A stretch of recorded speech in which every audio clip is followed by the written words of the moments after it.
Salut! Bienvenue sur le podcast de À nous deux. Dans l'épisode sur la confiance en soi, sorti fin janvier 2025, on aborde de très loin le sujet de la zone de confort. Aujourd'hui, j'avais envie de revenir dessus plus en détail. La zone de confort, celle qui nous rassure, celle dans laquelle parfois on est mal, mais que l'on préfère garder par peur de l'inconnu.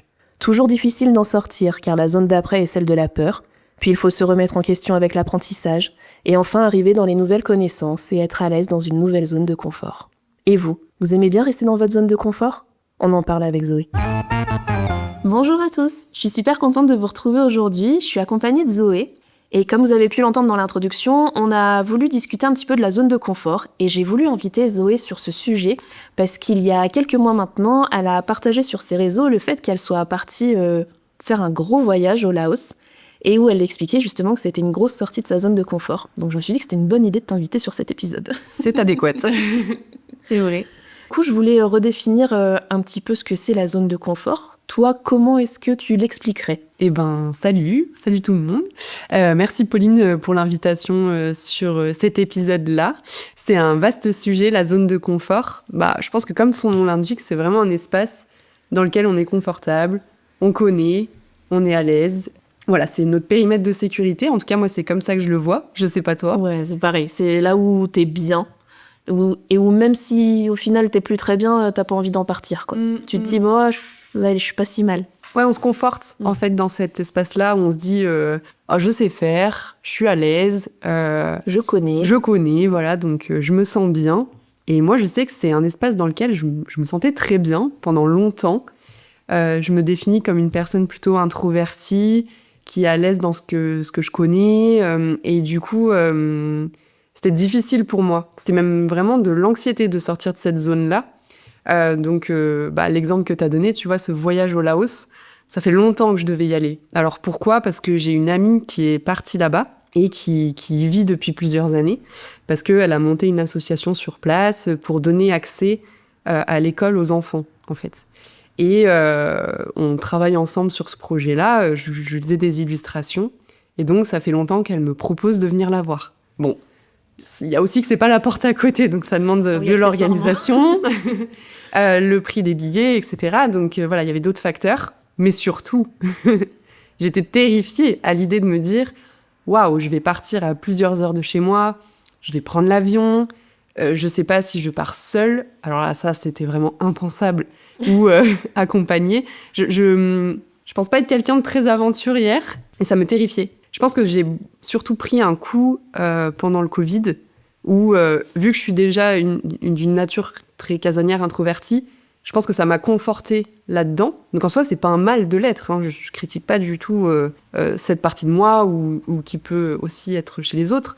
Mais je pense que ça m'a pas aidé à me sortir de cette zone de confort, pour ma part. Et donc, voilà, ça fait longtemps que je devais partir là-bas.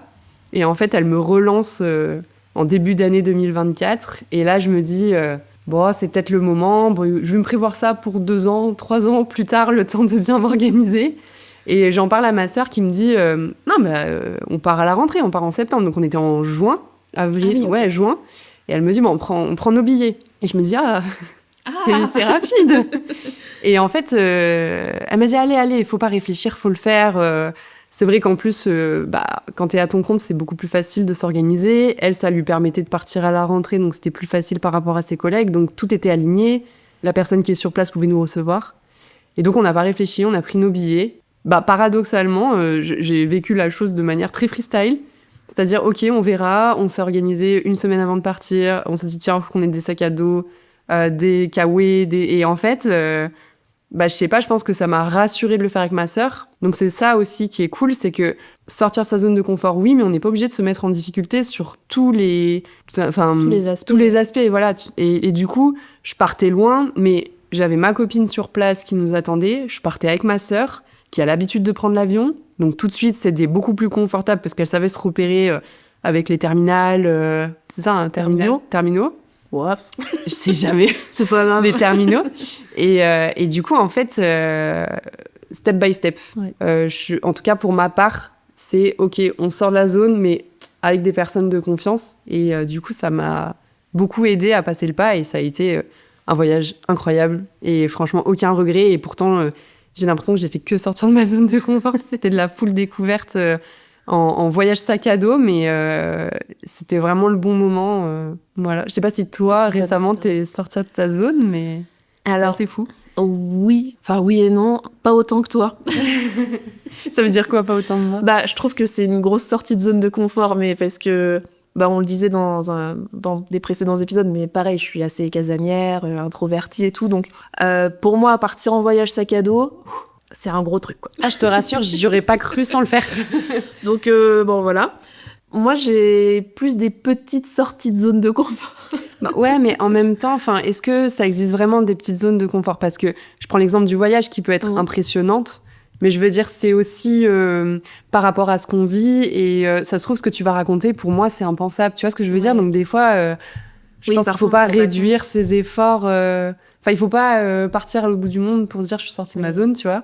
Enfin, oui, sans vouloir. Aussi, c'est parce que pour moi, tu vois, ça me semble incroyable, mais effectivement, pour certaines personnes, déjà juste de sortir de chez eux parce que bah ils ont une maladie ou de la dépression ou des phobies ou énormément d'anxiété, et déjà juste de sortir de chez soi, pour certaines personnes, c'est ça, sortir de sa zone de confort. Donc effectivement, loin de moi l'idée de minimiser les choses, mais voilà, parce que typiquement partir en voyage sac à dos, pour moi c'est un gros truc, et puis pour moi, c'est un gros voyage en plus que t'as fait.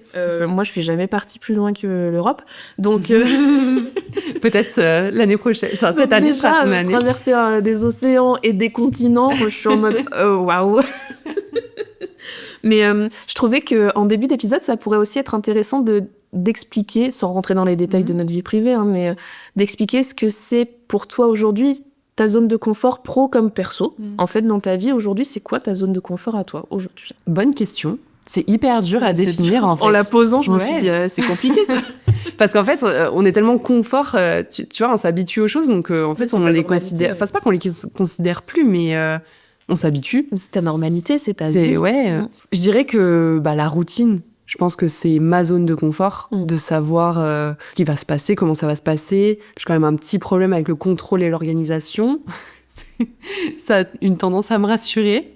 Et pendant longtemps, dès qu'il y avait quelque chose qui sortait un peu de ce que j'avais prévu, c'était la fin du monde, quoi. C'était oh là là là là, comment je vais faire? Oh là là, j'ai pas prévu. Je sais pas toi si ça te parle, ce que je dis. Gérer l'imprévu, ça va. Ouais. Mais dans le contrôle, je comprends complètement. Oupsie. Ouais. Mais aujourd'hui, ça va mieux parce que mon travail m'a vraiment appris à travailler là-dessus. 2 fois travail, mais en tout cas à me soigner sur certains tocs d'organisation que je pouvais avoir, etc. Parce que du coup, moi, je suis tatoueuse et dans le tatouage, une séance, c'est jamais la même. On peut jamais la comparer à une autre parce que ça se passe avec une personne différente, avec un motif différent, qui va être sur une partie du corps différente.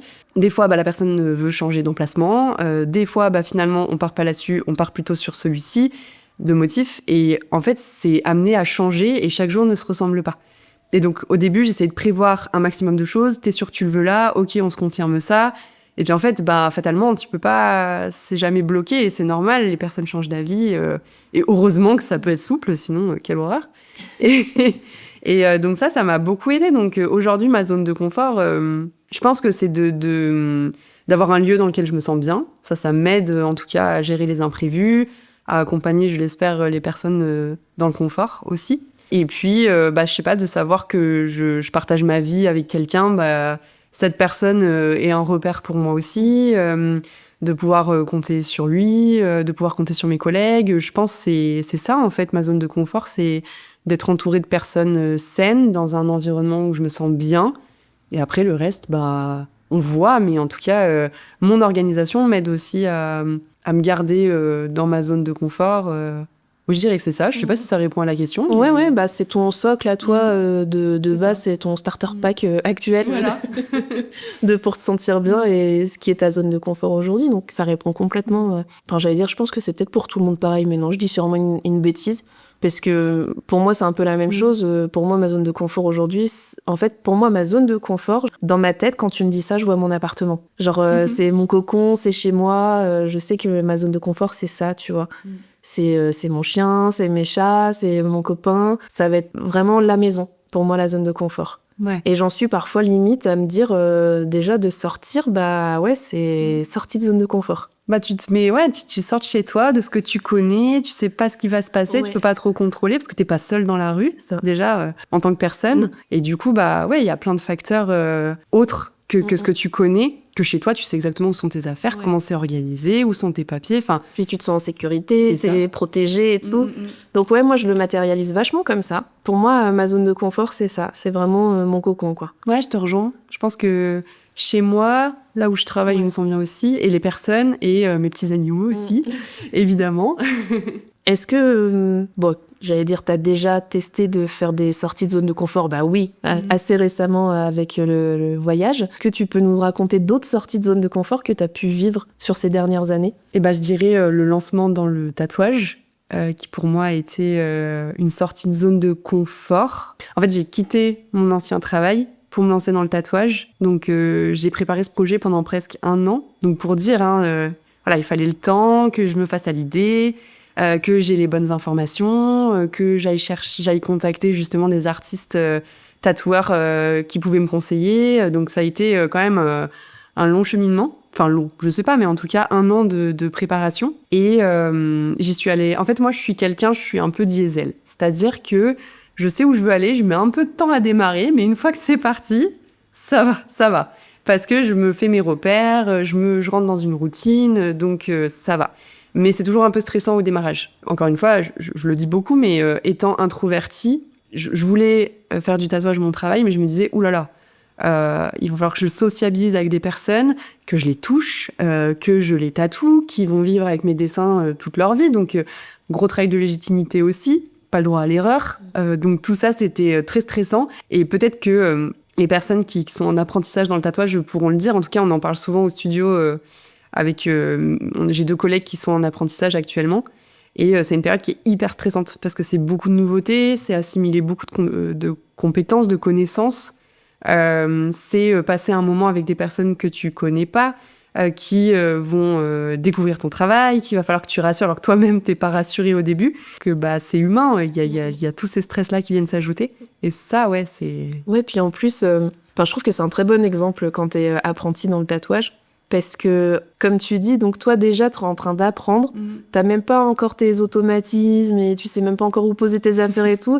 Et puis t'as ton client qui est là et qui te regarde et du coup c'est encore plus stressant parce que tu dis putain.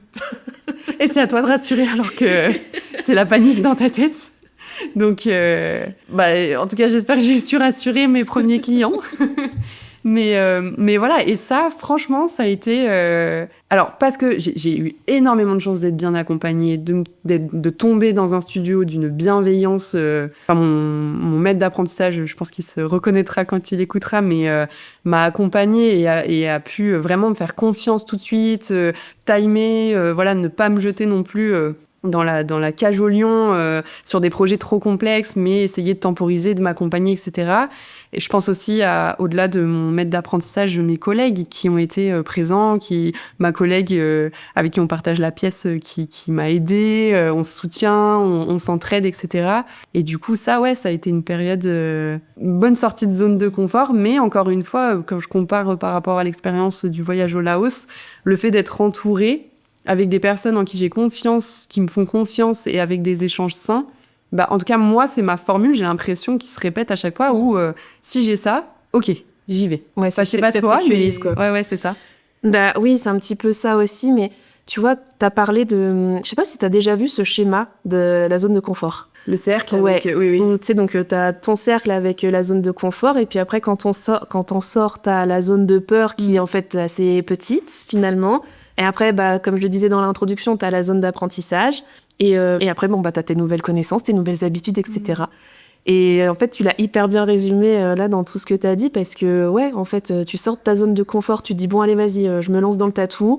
Je suis dans ma zone de flip et de peur parce que je me lance, et en même temps, est-ce que j'ai le droit? Est-ce que je suis légitime? Est-ce que ce que je fais, c'est bien? Est-ce que Voilà. Enfin, tu te poses 1001 questions, et après, tu rentres dans ta phase d'apprentissage, où là, tu te dis, bon, allez, maintenant, c'est bon, je pose mes valises, et puis, en fait, on va la déballer, quoi. C'est ça. C'est clair que c'est pas évident. Non. C'est clair que c'est pas évident, parce que, tu sais que la zone de peur, parfois, elle est dure à passer, quoi. Après, je pense aussi que ça dépend les projets et tout. Mais ouais, la zone de peur, il faut réussir à la dompter. Ouais, exactement. Et en faire quelque chose de chouette. Parce que ressentir ces émotions-là, c'est pas non plus négatif. Ça indique des choses. Donc, il faut s'écouter aussi. Et en fait, c'est pas grave de faire marche arrière. Moi, ça m'est arrivé de faire marche arrière. Je sais pas, un projet trop complexe. Non, on le repousse. Enfin, faut pas non plus se mettre trop dans la difficulté au point de se paralyser, de se dégoûter et de se dire, oulala, non, en fait, c'est pas pour moi, c'est pas possible. Alors, c'était juste pas le moment. Et en fait, c'est aussi très lié au ressenti. Est-ce que toi, tu veux partager une expérience de sortie de zone de confort? Parce qu'on a beaucoup parlé de mes expériences, mais peut-être que t'en as une en tête. Faire le podcast toute seule. Ouais, c'est vrai. En fait, à la base du podcast, on était 2. Même, en fait, juste de faire le podcast. Parce que j'ai toujours eu envie, ça fait des années que j'ai envie de créer un truc sur Internet. Donc, je pensais à des vidéos YouTube ou à plus m'investir sur Instagram en faisant des petites vidéos sur Insta et tout. Et en fait, j'ai jamais réussi à me lancer. Pour X ou Y raison, la légitimité notamment, ou me dire, de toute façon, je suis nulle, je vais intéresser personne et tout. On revient beaucoup à la légitimité quand même. Ouais. C'est fou, hein. Ouais, je sais pas, oui, il y a quelque chose. C'est vrai. Et en fait, je discutais beaucoup donc avec Amélie, avec qui j'ai commencé le podcast, et on s'envoyait tout le temps des vocaux. Et en fait, un jour, mais même pas sérieusement, dans un de mes vocaux, je lui dis purée, mais vas-y, avec tous les vocaux qu'on se fait, on devrait faire un podcast. Et elle m'a dit ouais, carrément, viens, on le fait. Et en fait, du fait que elle soit chaude, alors que moi, à la base, c'était mi-sérieux, mi-connerie, je m'y suis mise à fond dedans. Et on a commencé toutes les deux. Après, elle a préféré se retirer du projet et j'ai décidé de continuer, mais parce que j'étais lancée, quoi. Et ça a quand même été une sortie de zone de confort parce que ça m'a changé plein d'habitudes dans ma vie. Même si aujourd'hui, le podcast, c'est pas mon travail, c'est un loisir et un plaisir. Aujourd'hui, j'en suis à faire des podcasts avec des gens que je ne connais pas. Quand même. Enfin, c'est... Et j'ose démarcher des personnes pour leur proposer de faire des épisodes avec moi, aller les rencontrer ou faire à distance. Mais dans tous les cas, on passe quand même 1 à 2 heures ensemble alors qu'on se connaît pas et on parle de choses qui peuvent être intimes, quoi. Et ouais, ça, c'est un peu une sortie de zone de confort. Là, par exemple, j'ai proposé en fin d'année dernière à une nana, mais que je ne connais absolument pas, j'ai jamais vue de ma vie, qui a beaucoup d'influence sur Instagram. Quand elle m'a dit oui, je me suis mise à trembler, j'ai paniqué. Là, vraiment, la zone de peur, je l'ai sentie, quoi. Je me suis dit, bon, allez, vas-y, propose-lui. En fait, ça n'existe pas, tu vois, cette proposition, je l'ai envoyée comme ça. Et quand elle m'a répondu en me disant, ouais, vas-y, on le fait, j'ai vraiment flippé. Je me suis dit, mais qu'est-ce que t'es en train de faire, Pauline ?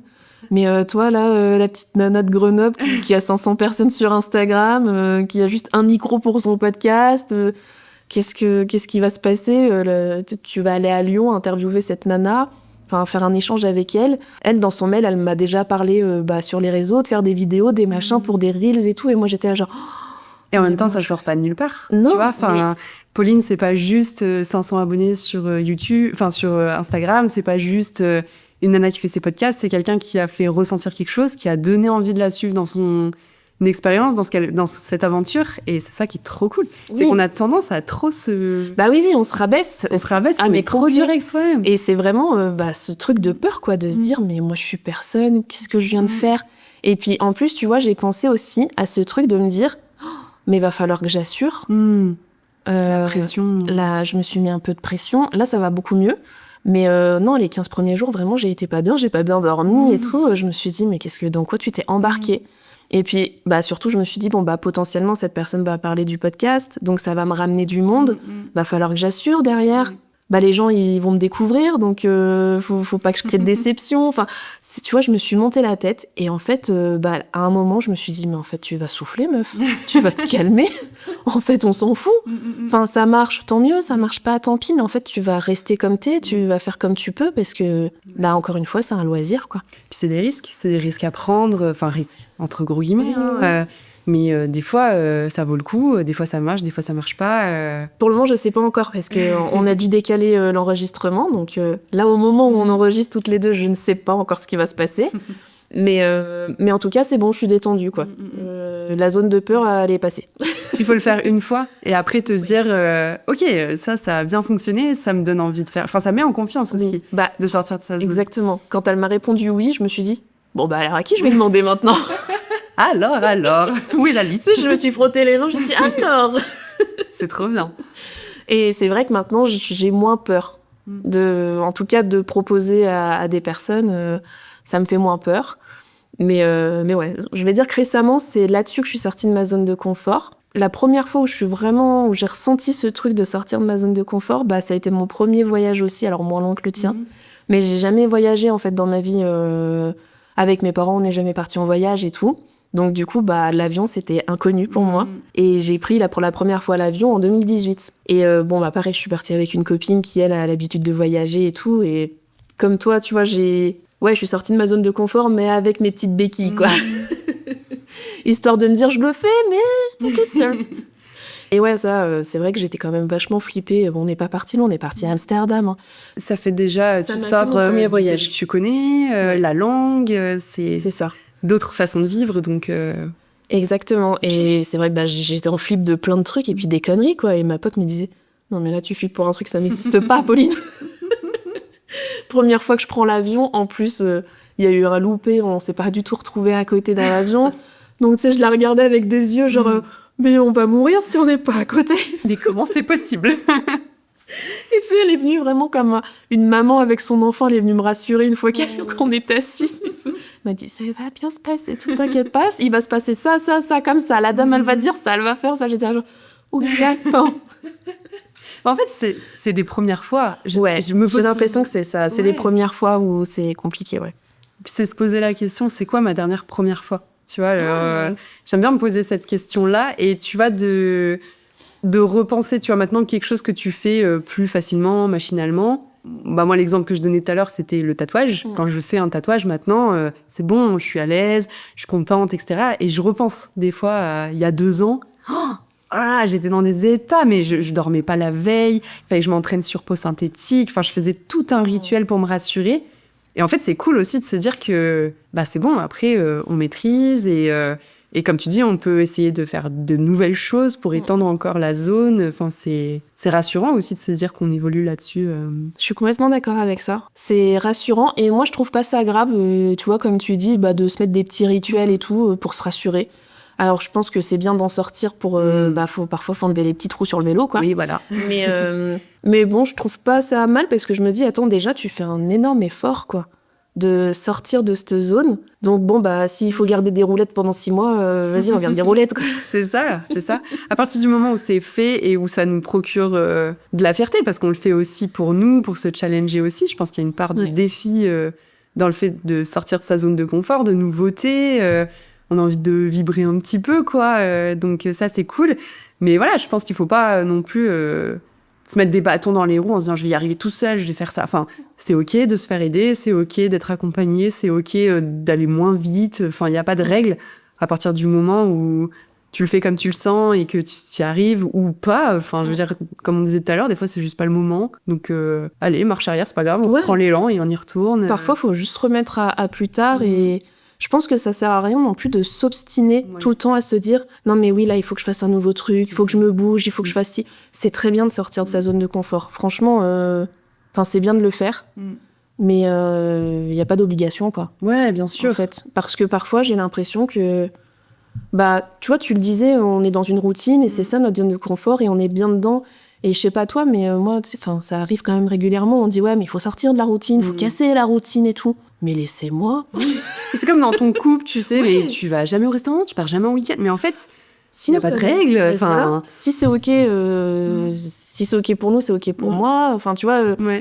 Les moments de qualité, ils peuvent aussi être partagés sur un jeu vidéo à la maison, tranquille, promenade avec ton chien dans le quartier, que tu partages. Enfin, et puis surtout, je reviens aussi sur ce qu'on disait de, des fois c'est pas le moment, on y revient plus tard, etc.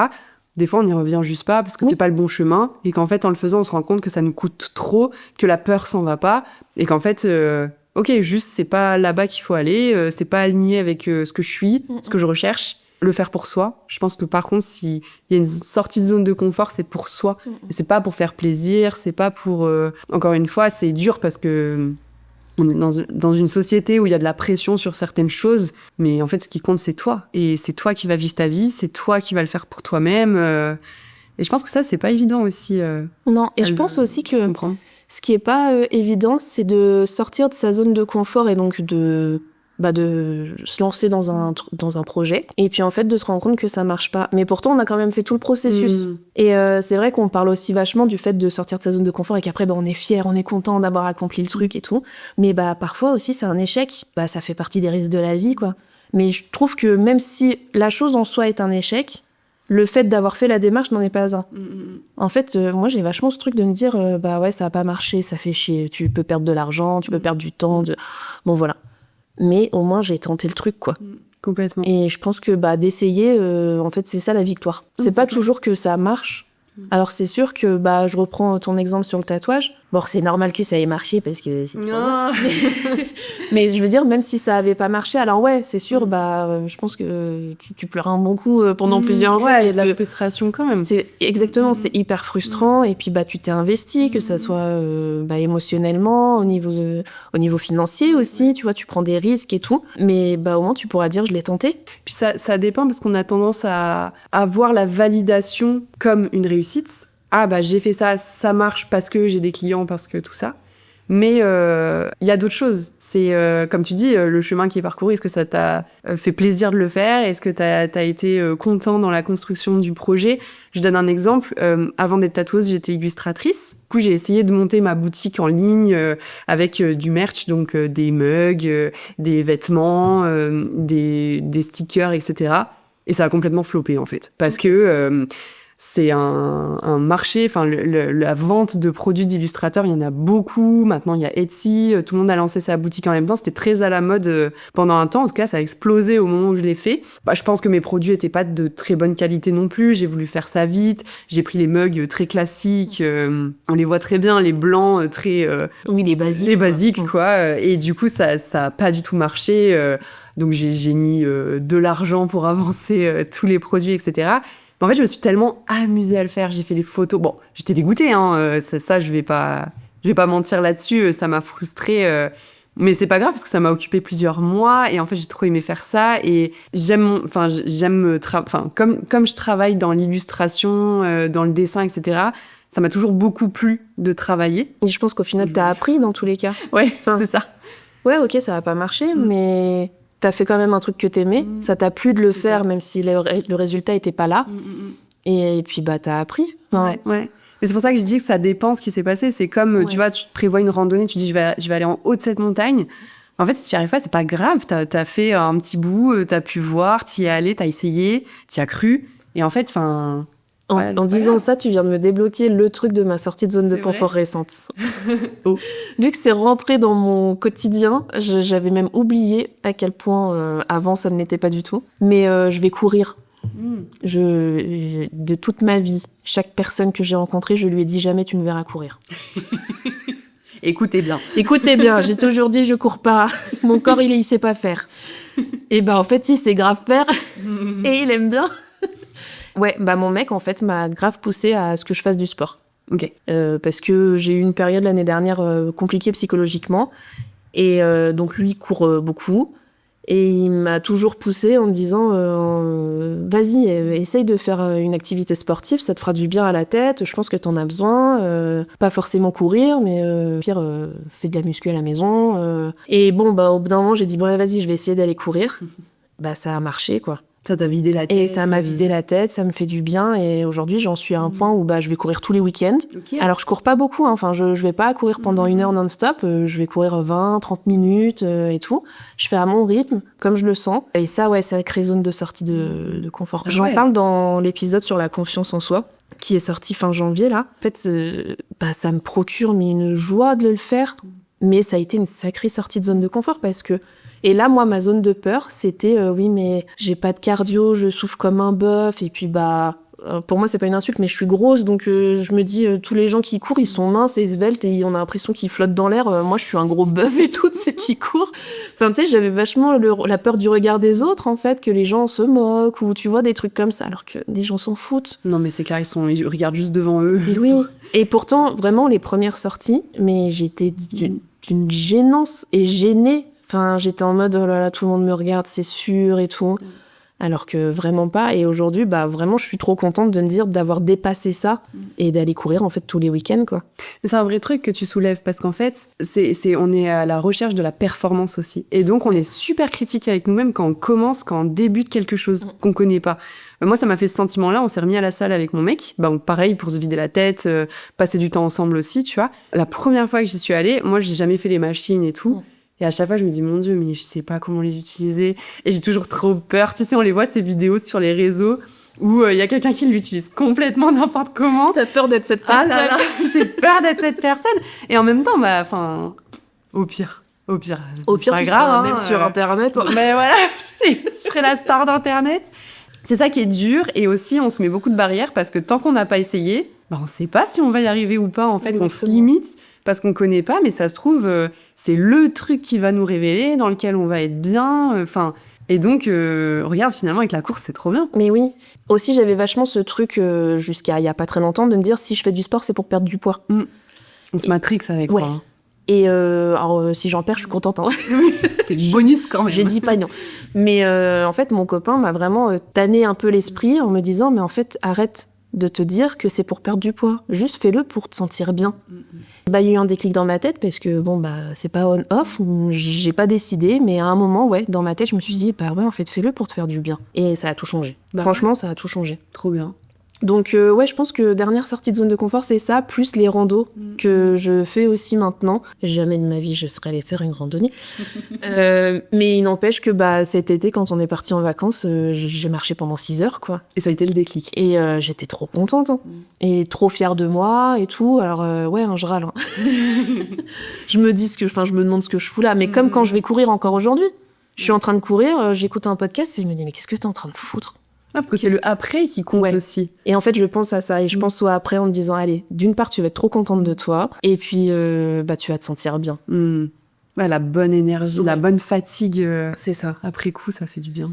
Exactement. Donc, je sais plus c'était quoi la question. Mais c'était quelle était ta dernière sortie de zone de confort. Quelle était ma dernière première fois et tout. Et les dernières premières fois, on parlait de ça, c'est vrai. Ouais. Mais c'était une très bonne question. Tu devrais faire des podcasts. Oh. Mais tu les fais très bien. Mais d'ailleurs, il y a ça aussi, tu sais, tu parlais du fait de chercher la performance. Pour moi, le podcast, c'est vraiment un très bon exemple. Ça marche pas comme je voudrais. J'ai pas de mal à le dire. D'ailleurs, j'arrête pas de dire, si un jour je pouvais vivre du podcast, qu'est-ce que je serais contente. Honnêtement, je pense que ça n'arrivera jamais.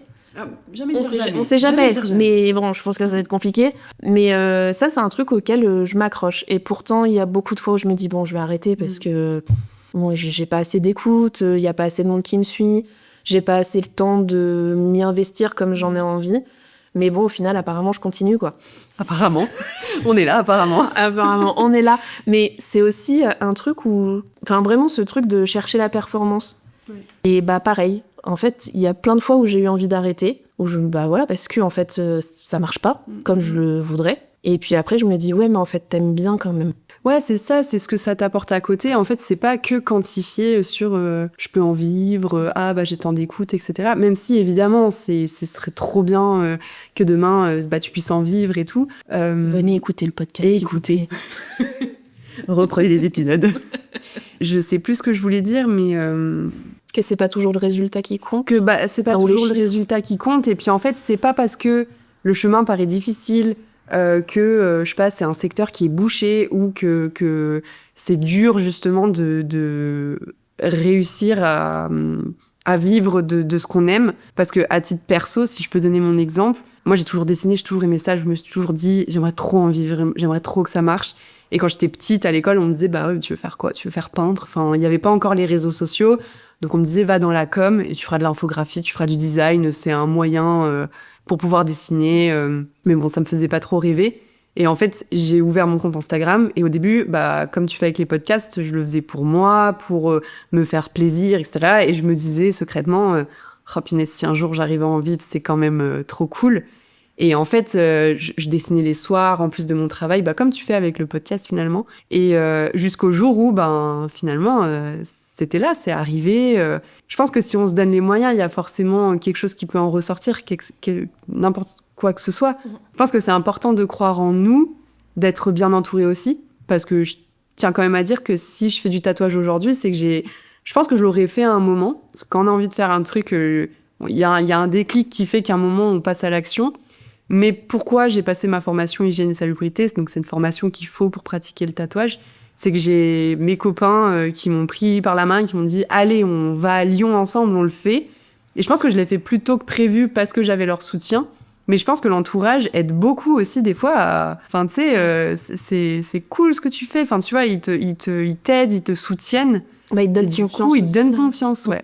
Parce que comme on est super critique avec soi-même, je sais pas si toi ça t'arrive des fois, mais je sais pas, tu vas courir, tu te dis voilà, c'était nul, j'ai fait 500 mètres et j'ai laissé tomber, ou alors bah là j'étais pas en forme sur mon podcast, etc. Mais c'est la vision qu'on a de nous-mêmes, parce qu'on est tellement dur avec nous-mêmes qu'en fait c'est très bien, mais on n'arrive pas à le voir parce que je sais pas, il y a ce blocage en nous qui est rude, qui est dur, et en fait tout ça pour dire que je pense que tout le monde a sa place quelque part. Et que en fait, c'est pour nous qu'on le fait, c'est pour être bien, c'est pour s'épanouir. Ouais. Et tu sais pas, hein, aussi bien. Bah oui, on sait pas. Écoutez le podcast plus. Allez, partagez. Non, mais effectivement, on sait pas. Mais je trouve que c'est aussi peut-être très symptomatique de notre génération / société, je sais pas, où on est vachement à la recherche de la performance et de la réussite. En se disant, bah ouais, mais regarde, moi, je l'ai tenté et j'ai réussi. Ah oui, mais combien ont tenté et n'ont pas réussi? Donc c'est très bien, il faut voir le positif et tout, mais parfois c'est compliqué quand même de tirer son épingle du jeu. Enfin, quand tu vois le nombre d'utilisateurs Instagram, je pense qu'il n'y a pas un gros pourcentage de personnes qui en vivent, quoi. Et bon, je pense que c'est bien d'être optimiste et de se dire, allez, vas-y, de toute façon, je le fais pour moi et tout, et ça, c'est complètement OK. Mais il faut aussi être réaliste en se disant, il y a aussi des coups de chance, quoi. Ouais, puis en fait, entre gros guillemets, la réussite, parce que ça veut tout et rien dire, hein, c'est vraiment propre à chaque personne. Ta réussite à toi va pas être la réussite chez quelqu'un d'autre. Oui. Tu vois, parce que, encore une fois, t'as totalement raison. Là, on parle de choses positives. Moi, je suis contente de ce que je vis dans le tatouage, etc. Mais je sais que chez quelqu'un d'autre, je sais pas, ce serait juste trop de travail, parce que, on va pas se mentir, je passe beaucoup de temps à travailler. Et en fait, chez quelqu'un d'autre, c'est pas forcément l'ambition. Et encore une fois, les performances, c'est pas que professionnel, c'est pas que au niveau des compétences, ça peut aussi être personnel. Adopter un chien, adopter un animal, passer du temps avec lui, être épanoui dans sa vie perso, développer ses relations amicales. Enfin, en fait, c'est hyper large. C'est ça qui est chouette aussi. D'ailleurs, ça a été une sacrée sortie de zone de confort quand j'ai adopté... Enfin, je sais pas pour toi, mais moi, quand j'ai adopté mon chien, grosse sortie, hein. Ah oui. Oui. Parce qu'alors là, il y en a eu de la remise en question et du « mais qu'est-ce que j'ai fait ?» C'est clair. Mon Dieu, c'est un être vivant. Et je suis responsable je suis responsable de lui, je suis toute seule. Allez, let's go, vas-y popo. Mais ouais, par exemple, et c'est un très bon exemple, je trouve. L'adoption de mon chien, ça a été une grosse sortie de zone de confort. Très positive, hein, je regrette pas du tout. C'est l'amour de ma vie, mais... Ah non, mais c'est dur, c'est sûr. Mais ouais, c'est vrai que c'est dur. Tu parlais tout à l'heure du fait que c'était tes amis qui t'avaient un petit peu poussé en te disant allez, mais Zoé, vas-y, quoi, tu vois. Est-ce que tu penses qu'il y a des mauvais côtés à rester dans sa zone de confort? Parce que parfois, on est dans une zone de confort où en fait, ça se passe pas bien. Ouais. Je donne un exemple. Ça fait 10 ans que tu travailles dans la même boîte et en fait ça se passe pas bien parce que t'as un patron tyrannique, sauf qu'en fait c'est devenu ta zone de confort, cette tyrannie-là. T'as tellement peur de sortir de cette zone de confort que du coup tu acceptes cette mauvaise situation. Bien, pas bien, qu'est-ce que t'en penses? Je pense qu'il y a pas de règle. Je pense qu'en fait, c'est hyper vague, hein, dit comme ça, c'est un peu le joker que je sors, mais à titre perso, moi je me contente pas d'une situation dans laquelle je suis pas bien, parce que déjà je suis un petit électron libre, donc si ça va pas... c'est cliché dit comme ça, mais je sais qu'on n'a qu'une vie et qu'en fait, si on peut, c'est cool de prendre les risques, encore une fois, si on peut. Parce que des fois, on peut pas. On n'a pas les moyens, on n'a pas l'énergie du moment. Enfin, je veux dire, c'est compliqué aussi, selon les situations, de se dire stop, je veux plus. Mais pourquoi d'autre? Et c'est quand il n'y a pas de plan B, quand il n'y a pas, c'est hyper rude.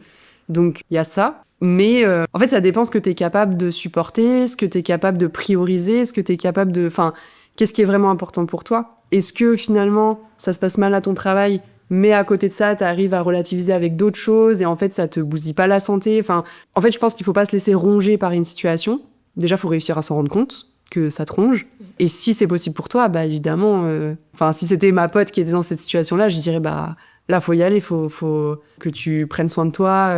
Donc après, si on est dans une zone de confort et que tout se passe bien, mais que juste, voilà, on barbote dans sa zone de confort et qu'on est bien, je sais pas, tant que les gens sont heureux, en vrai, il n'y a pas de... Ouais, pour toi, la limite, ça serait de te dire, ça commence à atteindre ta santé physique ou mentale. Ouais, franchement... Bah, je pense aussi que c'est hyper important que à partir du moment où tu peux être dans une zone de confort où il y a des situations négatives, parce que de toute façon, rien n'est parfait, il y en aura toujours. Et je trouve que l'exemple du travail, ça peut être un bon exemple, parce que je pense que c'est quelque chose qui est régulier quand même.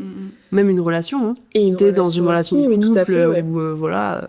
C'est vrai que c'est des bons exemples. Je pense que quand tu atteins une certaine limite, mais parfois aussi, tu te rends pas compte que tu acceptes des choses qu'il faut pas accepter. Oui. Je suis en train d'y penser. Et c'est là aussi où je pense que l'entourage peut être bien en disant écoute, c'est ta vie et tout, mais drapeau rouge, tu fais peut-être attention à ça, quoi. Parce que c'est vrai que la zone de confort, comme on l'indique depuis tout à l'heure, c'est une zone où on se sent bien au final. Même s'il y a des choses pas ok, on s'y sent quand même bien et ça fait flipper voilà, comme tu disais, de partir dans l'inconnu. Partir ailleurs, dans l'inconnu, de tout envoyer bouler pour certains cas. C'est vrai que c'est pas toujours évident. Je pense que quand la santé commence à être attaquée, je crois qu'il faut essayer de passer au-dessus de sa peur, quoi. Même si c'est tellement plus facile à dire qu'à faire. Ah, c'est clair. C'est que en plus t'es dans les émotions du moment, t'es pris dedans, le recul il est hyper compliqué. Mais je trouve que depuis le début de l'épisode, on revient beaucoup à l'entourage. Tu vois, quand tu parlais du podcast, tu t'es lancée avec Amélie, vous étiez toutes les deux. Quand je suis partie au Laos, j'étais avec ma sœur. Enfin, tu vois, le sport, c'était avec ton chéri. Et du coup, j'ai l'impression qu'on a un peu ce même fonctionnement toutes les deux. Et que je pense que c'est propre à beaucoup de personnes. Tu vois, tu sors de ta zone de confort, mais t'as quand même un petit repère, un petit phare dans la nuit qui te dit « T'inquiète, c'est là-bas. » Ouais, ça rassure. Ouais. Et je pense que finalement, quelle qu'elle soit, c'est un peu pareil. Tu vois, le plan B, ça rassure. Je pense qu'on a des natures en tant qu'humains où... et tu te lances jamais vraiment trop dans l'inconnu. Tu y vas petit à petit, mais... Ouais. Après, c'est aussi parce que j'ai l'impression qu'on a toutes les deux aussi ce truc d'être dans le contrôle. Et donc aussi, tu vois, d'avoir une personne ou une situation où on se dit, je peux me reposer dessus si ça va pas. Il y a peut-être un peu de ça aussi, où du coup, on est en fait dans le contrôle de l'inconnu, quoi. Donc il y a peut-être de ça. Dites-moi s'il y a des personnes qui nous écoutent, qui se sont lancées vraiment sans personne, sans rien, sans plan B et tout. Je pense que ça serait hyper intéressant d'avoir un retour d'expérience là-dessus. Dingue. Ouais, moi, j'imagine même pas. Mais pour moi, ça n'existe pas. Ouais, c'est... Où êtes-vous? Qui êtes-vous? Qui êtes-vous? C'est clair. Est-ce que tu penses que de vouloir constamment quitter sa zone de confort, ça veut dire qu'on n'est jamais content de ce qu'on a? Moi, j'avais entendu une phrase une fois qui disait désirer ce qu'on a déjà, c'est là que t'as tendance à être plus heureux, à vivre... à créer du bonheur. Parce qu'en fait, tu vas pas envier quelque chose que t'as pas, donc tu vas pas créer de la frustration, etc. J'étais un peu d'accord avec ça, parce que je me dis, oui, c'est vrai que quand t'es capable de savourer ce que t'as créé, ce que t'as, tu kiffes, parce que du coup, c'est là. Mais en même temps, vouloir constamment la quitter, parce que c'était ça la question, c'est stimulant, dans tous les cas, de tester d'autres choses, d'aller vers l'inconnu. Après, constamment, qu'est-ce que ça veut dire ? Est-ce que toujours en vouloir plus, au final, ça veut dire qu'on n'est pas capable de se contenter de ce qu'on a ? Je pense pas que ça veuille forcément dire qu'on se contente pas. T'en penses quoi de ça ? Ouais, c'est dur à répondre. Ouais, c'est dur. Moi, je pense que c'est important d'avoir un socle où on se dit ça, c'est ma valeur sûre et ça, je sais que je ne voudrais jamais en changer. Faut jamais dire jamais, mais vous avez compris l'idée, quoi. D'avoir un noyau, en fait, dur. Et par contre, je trouve pas ça déconnant de se dire qu'on voudrait plus ou mieux sur certains aspects. Je prends par exemple l'aspect du couple. Moi, j'ai mon noyau avec mon copain et nos animaux et notre appartement aujourd'hui. Et ça me va très bien. Mais parfois, oui, j'aimerais avoir plus. J'aimerais qu'on ait un projet pour acheter une maison. J'aimerais qu'on se marie. Et tu vois, ça, c'est des trucs où je me dis, est-ce que c'est parce que je suis pas contente de ce que j'ai ? Ouais, mais la base est la même. Puisqu'en fait, tu vas, avec ce que tu as, évoluer. Tu vois, comme on disait tout à l'heure, en fait, tu le fais avec des personnes, tes animaux, enfin, ton mec, tes animaux et des choses que tu connais, que tu vas emmener avec toi. Et en ça, c'est des projets qui sont hyper cool. En fait, c'est aussi que ça prend de l'énergie de sortir de la zone de confort. Donc, à le faire tout le temps, ça doit être énergivore. Ouais, ça doit être épuisant. Waouh, ça doit être super épuisant. Mais je sais pas, moi j'aurais tendance à me dire qu'il n'y a pas vraiment de règles. Après, si ça se répète, c'est peut-être que, comme tu dis, le socle, il est pas... Il y a peut-être la recherche. Il correspond pas à toi, en fait. Ouais, carrément. Mais c'est clair que, par contre, ça doit être stimulant à fou. Tu dois tout le temps être en mode électron très libre, en se disant je sautille d'un projet à un autre et tout. Ouais, puis soit tu plaques tout, parce qu'il y a aussi ça, la zone de confort, c'est soit tu plaques tout, je sais pas, tu repars faire ta vie à l'autre bout du monde, que sais-je, ou comme tu disais, tu vois, sauter à deux dans une nouvelle vie, c'est hyper vaste, quoi. Mais je pense qu'il y a vraiment des personnes qui sont en capacité de tout plaquer pour se barrer, quoi. Oui. Ouais. J'ai déjà lu ou vu des témoignages de personnes qui avaient un boulot hyper conventionnel, le train-train, la famille, la maison et tout, et qui d'un mois à l'autre se disent en fait je me barre, et qui se barrent vivre en Thaïlande ou je sais pas où, et tout seul, tu vois. Puis des fois ça permet aussi je me permets, je te coupe, mais ça me fait penser que tu peux tout quitter pour faire autre chose et te dire mais en fait elle était là ma valeur, tu vois. C'était bien en fait ce que j'avais, parce qu'il y a ce côté aussi, je sais pas si c'est une généralité, parce que j'allais dire c'est très humain, mais non, pas forcément, mais on se contente vite de ce qu'on a, et après on se rend plus trop compte, on se satisfait vite du confort. Oui, je suis d'accord. Et du coup, sortir de sa zone de confort peut casser un peu ce truc-là pour justement tester des nouvelles choses, découvrir, mais voilà, comme on disait, ça reprend de l'énergie, donc des fois c'est bien aussi de se poser, on souffle et... On savoure, je pense que c'est une question d'équilibre. En fait, je me dis, les extrêmes sont jamais bons, jamais tomber dans un truc hyper extrême, absolument tout le temps vouloir sortir de sa zone de confort, ou alors, non, jamais je ne bouge, jamais je ne fais rien, parce que on peut s'empêcher de vivre des choses, et à aller trop vite, on peut s'empêcher de les savourer. Donc en fait, finalement, je pense que c'est une question de timing, c'est une question de moment, c'est une question d'énergie. On va tester des choses, il y a des moments, ça va demander à sortir davantage de sa zone de confort parce que c'est la préparation d'un projet, d'une envie qui se met en place. Mais en même temps, il y a des moments où il faut tranquille. On prend le temps. Et la vie, elle est riche et je suis sûre qu'il y aura plein d'occasions de faire de ce qu'on a envie. Enfin, je sais pas si ça te parle, mais en tout cas... Ah oui, complet. Et je trouve que c'est une très bonne conclusion pour cet épisode. C'est clair. En tout cas, s'écouter. Je pense que c'est hyper essentiel. S'écouter, respecter son rythme. Il y a des périodes pour le faire et des périodes... Enfin, faut pas se forcer non plus parce qu'il y a que comme ça que ça peut pas très bien se passer, je pense. On le fait pas pour les autres, on le fait pour soi. À partir du moment où ça, c'est compris, je pense qu'après, il y a plus qu'à, quoi. Merci beaucoup, Zoé. Merci à toi. Je vous dis à très bientôt. Merci d'avoir partagé ce moment avec nous. Si cet épisode vous a plu, n'hésitez pas à en parler autour de vous et sur les réseaux sociaux. Et pour rappel, le podcast à nous deux, c'est un mardi sur deux.